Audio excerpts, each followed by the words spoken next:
তদন্ত ছাড়া আমার রিমান্ড দিছে ম্যাজিস্ট্রেট কোন তদন্ত রিপোর্ট পায় না রাস্তাটা ক্লিয়ার করেন রাস্তাটা ক্লিয়ার ছিল রিমান্ড দিছে উপর হলে চাপ আছে এইজন্য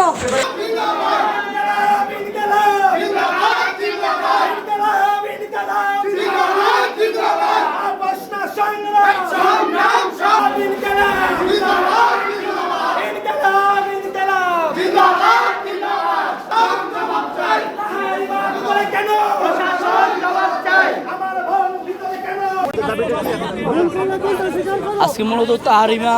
জান্নাত সুরভি যিনি জুলাই আন্দোলনে একজন সম্মুখ যোদ্ধা ছিলেন তার বিরুদ্ধে যেই মামলা হয়েছে একটা অন্যায় মামলা সেই মামলার আজকে ছিল কোর্টে উঠানো হয়েছিল কিন্তু 2 দিনের রিমান্ড দিয়ে দিয়েছিল যা পুরোপুরি ভিত্তিহীন। তো আমরা এই ব্যাপারে কথা বলতেছি। আমাদের এই অবস্থান কর্মসূচি মূলত এই কেন্দ্রিক এবং চিফ জুডিশিয়াল ম্যাজিস্ট্রেট নিজেও আমাদের সভাপতি সেক্রেটারি গিয়েছিলেন, তারা বলছিলেন রিভিউ করার জন্য এবং রিভিউ করলে আশা করি 24 ঘন্টার ভিতর একদম একটা ভালো ফলাফল আসবে এবং তার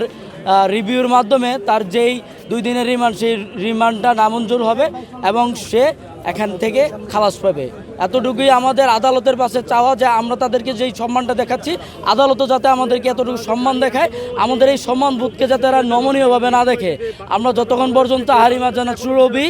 আদালতের প্রাঙ্গণ থেকে মুক্ত হওয়ার কোনো রায় না আসবে ততক্ষণ পর্যন্ত আমরা এই আদালত প্রাঙ্গণে অবস্থান কর্মসূচি, বিক্ষোভ কর্মসূচি এবং আমাদের স্লোগান বজায় থাকবে। এতটুকু আমাদের কর্মসূচি এখন পর্যন্ত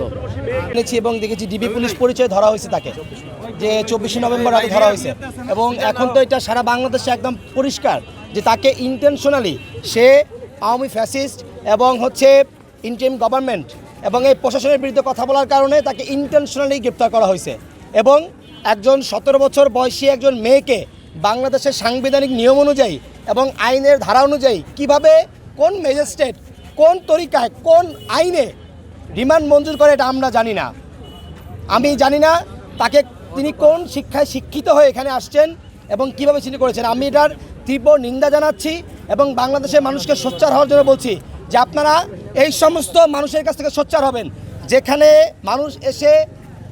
সত্য এবং মিথ্যার মধ্যে পার্থক্য সৃষ্টি করবে, সেখান থেকে মিথ্যার জন্ম হচ্ছে।